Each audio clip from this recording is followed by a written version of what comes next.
There was a discussion on Fox and Friends, so brace for impact.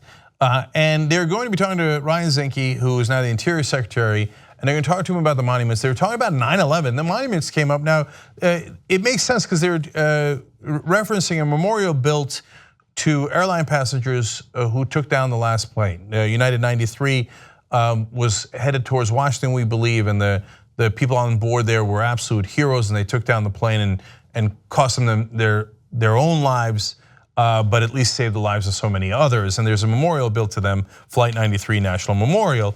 But Ducey's gonna ask something that makes no sense at all. Let's watch it and then I'll break it down. Portion of the monument, but really reflecting on how great this country is, the sacrifices we've made, and also talking about the change that 9/11 brought to all Americans. Do you worry 100 years from now someone's going to try to take that memorial down like they're trying to remake our memorials today? Well, I'm one that believes that we should learn from history, and I think our monuments are part of our country's history. We can learn from it. Since we don't put up statues of Jesus, everyone's going to fall morally short. And I think reflecting on our history, both good and bad, is a powerful statement and part of our DNA. So first of all, I says Ducey. Sorry, I meant Brian Kilmeade. So look, let's break this down. And I know it's hard to believe this, but it's not personal. Kilmeade seems like a good guy. He just is such a bad point to make, such a terrible point to make. So the monuments that you're talking about in the South that people took down or want to take down now were by people who attacked America. It's literal, and if you don't know this, you should actually read your history. The Civil War cost so many more American lives than 9/11 did. Now 9/11 is deeply tragic, and this is the 16th anniversary of it. And we all know plenty of people, or a lot of us know plenty of people who were in New York that day. And one of the guys who founded the Young Turks with me was covered in all that debris when he was near the crash site. So we don't have to get into all that, and we don't have to compare notes on that. But the Confederacy also attacked America, and they also lost.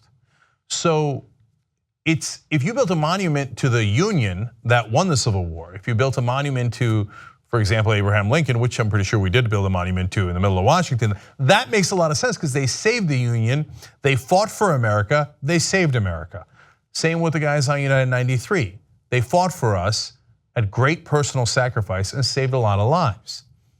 But if you build a monument to the people who attacked America, that includes the Confederate generals and the Confederate leaders, it's like building a monument to the people who attacked America on 9/11. Could you imagine if we built a monument to Muhammad Atta? Would I want that one torn down? You're goddamn right I would. So if you're gonna make an analogy, try to use a tiny bit of logic to go along with it. I know for Republicans, that is really hard to do. And Kilmeade is not alone. Governor LePage up in Maine also said, and to me, talking about taking down the monuments, it's just like going to New York City right now and taking down the monument of those who perished in 9/11. It will come to that. No, it will not come to that because that makes no sense at all.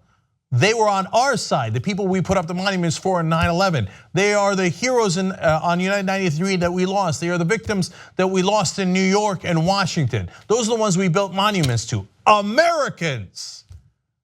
We don't build monuments to people who betray America, commit treason against America, who go to war against America, and who lose that war. And if we do that, that's a mistake. We need to move those to a museum or to a graveyard or wherever they belong, but they do not belong in front of courthouses, state grounds, or anywhere else where Americans use their government and have their public spaces.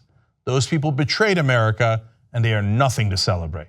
If you like this video, you'll love the whole TYT network. Check it out at tytnetwork.com/join.